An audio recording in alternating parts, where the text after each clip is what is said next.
Okey sahabat, adik kakak kita hari ni yang berguna maton ni dah. Maton ni sebenarnya untuk memotong leher, tapi boleh juga untuk rupa-rupa tebal-tebal atau panjang-panjang. Sebab pengalaman yang berguna setakat ni, kalau mata bilah pisah hak panjang tu kan, ataupun plastik, hak tu memang untuk rupa halus, memang comel rapat tanah. Tapi kalau untuk kasar-kasar dia akan ataupun panjang-panjang dia akan belik di mata tu. Kalau guna ni okey baik. Ni contoh hak ambo guna dah. Okey, ambo guna mata ni ya. Guna mata ni dah, mata budak ni.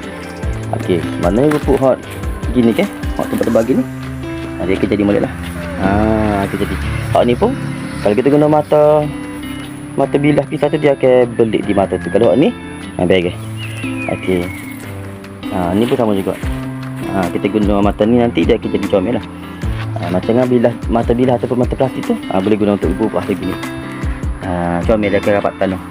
Kalau besar guna mata ni. Kita sikit kita siap. Okey, baik dah. Beli.